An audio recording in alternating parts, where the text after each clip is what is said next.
প্রিয় শিক্ষার্থীরা, আসসালামু আলাইকুম। আশা করি সবাই ভালো আছো। আজকে আমি চলে আসলাম নতুন পর্বে। এ পর্বে আলোচনা করব অনুশীলনী 1.2 এর 1 ও 2 নাম্বার অঙ্ক নিয়ে। তো তোমরা ক্লাসটি প্রথম থেকে শেষ পর্যন্ত দেখবে, আমি তোমাদেরকে সহজভাবে বুঝিয়ে দেবো ইনশাল্লাহ। তো চলো আমরা অঙ্কগুলো শুরু করি। বলছে 1 নম্বর অঙ্কে 30 থেকে 70 এর মধ্যকার মৌলিক সংখ্যাগুলো লিখো। তো মৌলিক সংখ্যা লেখার আগে আমাদের মৌলিক সংখ্যা কি সেটা জানতে হবে এবং মৌলিক সংখ্যা চিনতে হবে। তো মৌলিক সংখ্যার একটা বৈশিষ্ট্য হচ্ছে কি, যে সংখ্যাকে এক এবং ওই সংখ্যা ব্যতীত অন্য সংখ্যা দ্বারা ভাগ করা যায় না সেগুলো হচ্ছে মৌলিক সংখ্যা। কি বললাম? যে সংখ্যাকে এক এবং ওই সংখ্যা ছাড়া অন্য কোনো সংখ্যা দ্বারা নিঃশেষে বিভাজ্য না অথবা ভাগ করা যায় না, সেটাই হচ্ছে মৌলিক সংখ্যা। যেমন দেখো, দুইকে এক এবং ওই সংখ্যা ছাড়া ভাগ করা যায় না, এটা মৌলিক। 3 কো এক এবং ওই সংখ্যা দ্বারা, 5 কো, এভাবে 7কে 11কে, এভাবে এই সংখ্যাগুলোকে এক এবং ওই সংখ্যা ছাড়া অন্য কোনো সংখ্যা দ্বারা ভাগ করা যায় না, তাই এগুলো মৌলিক সংখ্যা। এক তাহলে কি মৌলিক নাকি মৌলিক না? এক কিন্তু মৌলিক না। এখন তোমরা বলবো এককে তো ভাঙা যায় না। হ্যাঁ, ভাঙা যায় না, কিন্তু মৌলিক সংখ্যা হতে গেলে একটা নির্দিষ্ট বৈশিষ্ট্য আছে। কি বললাম? এক এবং ওই সংখ্যা ছাড়া, অর্থাৎ কয়টা হলো? 2টা গুণনীয়ক থাকতে হবে। মৌলিক সংখ্যা হলো কয়টা গুণনীয়ক থাকতে হবে? 2টা গুণনীয়ক থাকতে হবে, এক এবং ওই সংখ্যা নিজেই। কিন্তু একের দেখো এক ছাড়া আর কোনো সংখ্যা নাই, তাই এটা মৌলিক না। এবং এক কিন্তু যৌগিকও না, তাহলে কি সংখ্যা? এটা হচ্ছে সহমৌলিক সংখ্যা, অর্থাৎ মৌলিক সংখ্যাকে ভাঙতে সাহায্য করে। তাই এক হচ্ছে সহমৌলিক, মৌলিকও না যৌগিকও না, কি সহমৌলিক, মনে রাখবা। তো চলো আমরা 30 থেকে 70 পর্যন্ত এর মধ্যে যে সংখ্যাগুলো আছে তার মধ্যে মৌলিক সংখ্যা বের করি।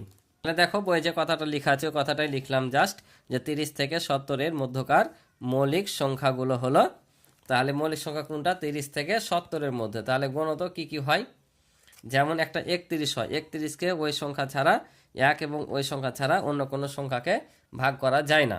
তারপর দেখো একটা 32 যায়, 33 যায়, 34 কিন্তু যায়, 35 যায়, 36 যায়, 37 যায় না, তাহলে 37।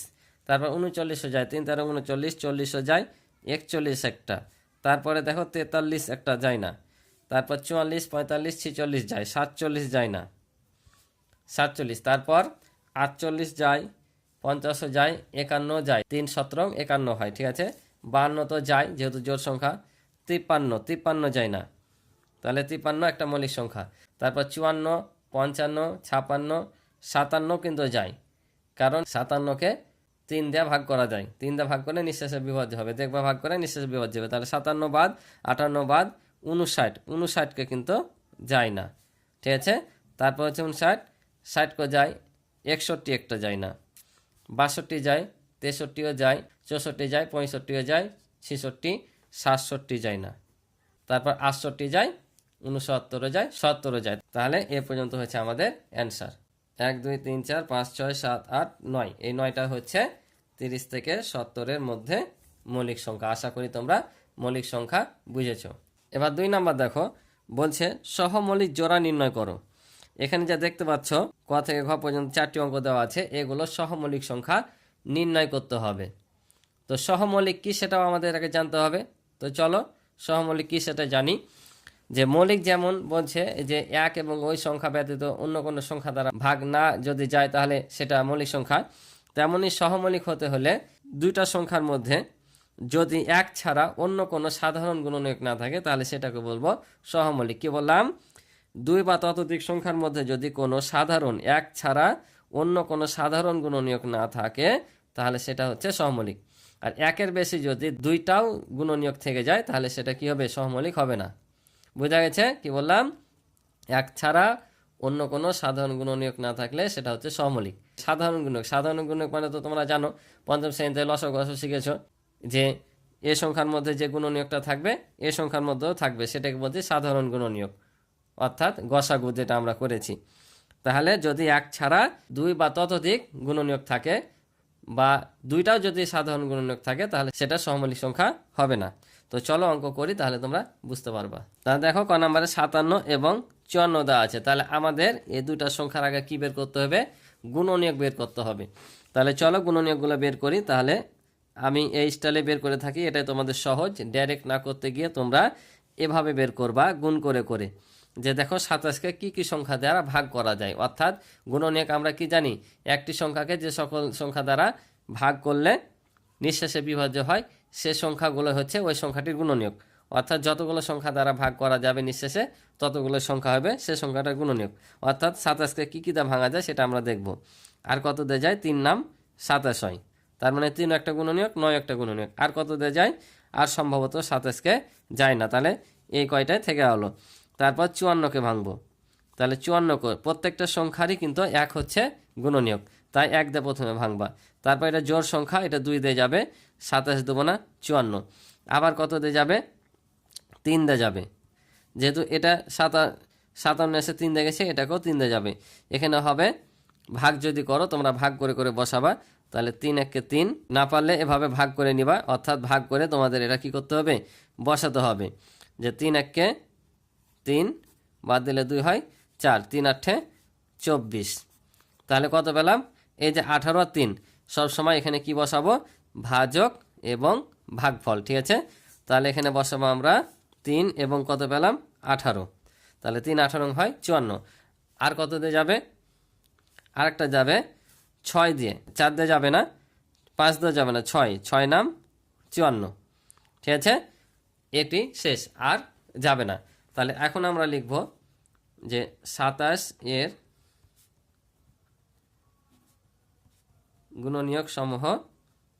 তাহলে আমরা এখানে যা পেয়েছি তা এখানে বসিয়ে দেবো, এদিক থেকে শুরু করে এখান পর্যন্ত শেষ করে দেবো। তাহলে কত পেয়েছি, প্রথমে 1, তারপর 3 9 27, আর 54 এর গুণনীয়ক সমূহ হচ্ছে কত কত, 1 2 3 6 9 18 27 আর হচ্ছে 54। অর্থাৎ এখানে যা পাবো এদিক দিয়ে শুরু করে এখান দিয়ে শেষ করে দেবো।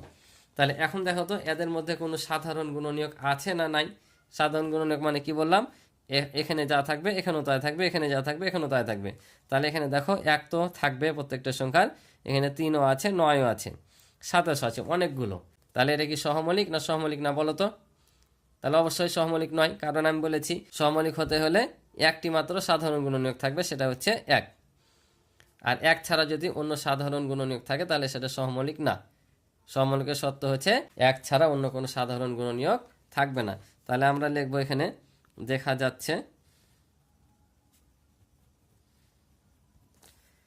যাচ্ছে যে 27 ও 54 এর মধ্যে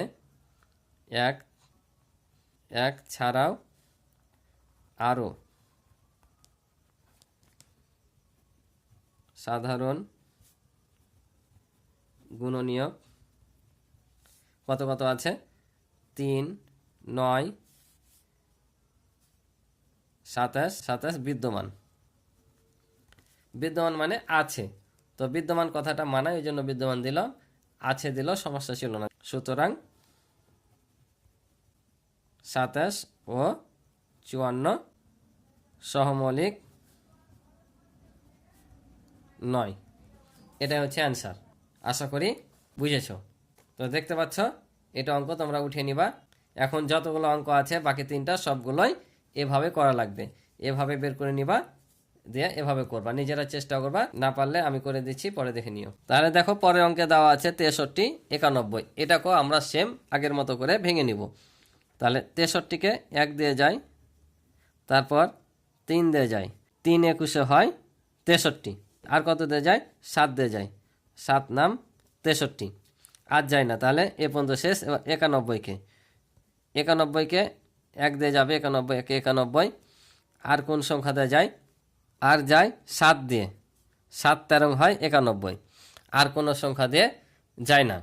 তো কোন সংখ্যাকে কত দ্বারা ভাগ করা যায়, কোন সংখ্যাকে 2 দিয়ে 3 দিয়ে 5 দিয়ে 7 দিয়ে ভাগ করা যায়, এরকম নিয়ম পরবর্তী যে অঙ্কগুলো আছে সে অঙ্কগুলোতে দেওয়া আছে। পরের অঙ্কগুলো যখন বুঝাবো তখন তোমাদের সুন্দর করে বুঝিয়ে দেবো যে কোন সংখ্যাটা কত দ্বারা বিভাজ্য হবে।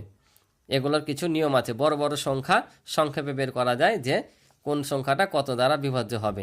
তো পরবর্তী অঙ্কে আছে, পরবর্তী ক্লাসে তোমাদের শিখিয়ে দেব। তারপর একটু বলে দিই, যে কোনো জোড় সংখ্যা 2 দ্বারা বিভাজ্য। 3 দ্বারা বিভাজ্য হবে কখন, যদি এখানে যে অঙ্কগুলো আছে, এখানে কয়টা, দুইটা অঙ্ক আছে, এই দুইটা অঙ্ক যোগ করে যদি যোগফল 3 দ্বারা বিভাজ্য হয় তাহলে সংখ্যাটা 3 দ্বারা বিভাজ্য হবে। কোনো সংখ্যার একক স্থানীয় অঙ্কে যদি 0 বা 5 থাকে তাহলে সংখ্যাটা 5 দ্বারা বিভাজ্য হবে। 9 দ্বারা বিভাজ্যর ক্ষেত্রেও তাই, যদি অঙ্কগুলোর যোগফল 9 দ্বারা বিভাজ্য হয় তাহলে সে সংখ্যাটা বিভাজ্য হবে, তার যত বড় সংখ্যা হোক না কেন। আর 6 দ্বারা বিভাজ্য কিনা সেটা হচ্ছে 2 এবং 3 দ্বারা যদি বিভাজ্য হয় তাহলে সংখ্যাটা 6 দ্বারা বিভাজ্য। পরবর্তীতে যখন ওই ধরনের অঙ্ক আসবে করালে তোমরা আরও বুঝতে পারবা। তো এগুলো ছোট ছোট অঙ্ক, তোমরা এমনিতেই পারবা যে কোনটা কত দ্বারা বিভাজ্য। তাহলে আমরা এখানে লিখে নেব যে 63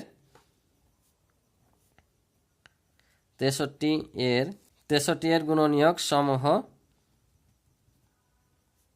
তাহলে কত কত পেলাম, 1, 3, 7, 9, 21, 63। আর 91 এর গুণনীয়ক সমূহ পেলাম কি কি, 1, 7, 13 আর 91। তাহলে এখানে দেখো কি কি গুণনীয়ক মিলছে, 1 ছাড়াও কিন্তু 7 আছে এখানে, ঠিক আছে, 1 ছাড়াও 7 আছে। তাহলে এটা কি সংখ্যা, সহমৌলিক না সহমৌলিক না? এটাও সহমৌলিক না, কারণ সহমৌলিক হতে গেলে শুধু একই থাকতে হবে, অন্য কোনো সাধারণ গুণনীয়ক থাকবে না।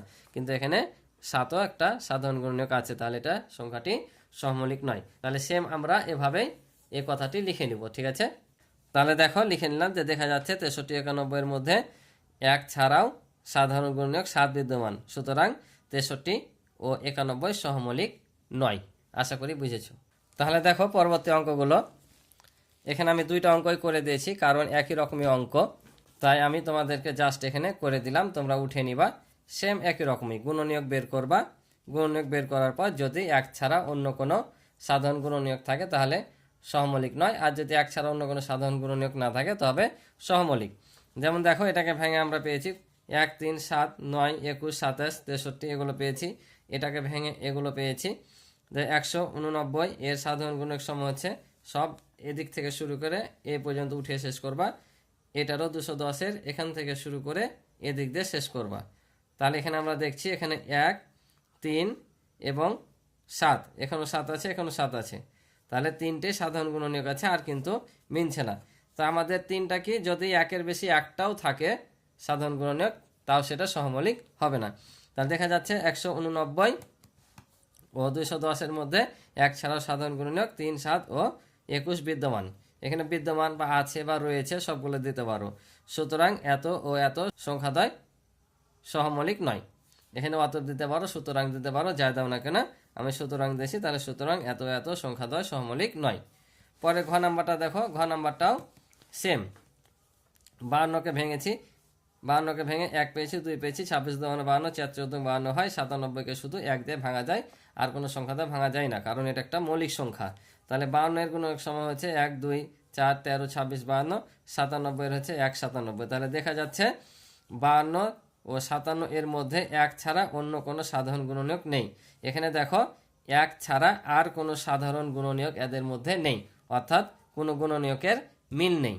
যখন মিল না থাকবে তখনই কি, এটা হচ্ছে সহমৌলিক।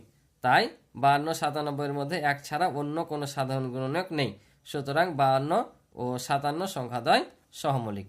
তো আশা করি সহমৌলিক সংখ্যা বের করা তোমরা শিখতে পেরেছো। তো আজকে এ পর্যন্ত ছিল এ পর্বের অঙ্ক। আমার ক্লাস থেকে যদি একটু উপকৃত হয়ে থাকো তাহলে অবশ্যই চ্যানেলটি সাবস্ক্রাইব করে আমার পাশে থাকবে, এবং যারা ইতিপূর্বে আমার চ্যানেলটি সাবস্ক্রাইব করেছো তাদেরকে অসংখ্য ধন্যবাদ। তো ভিডিও ভালো লাগলে অবশ্যই লাইক কমেন্ট করে তোমাদের মতামতগুলো জানাবে। আজকে এ পর্যন্ত, ভালো থাকো, সুস্থ থাকো, আল্লাহ হাফেজ।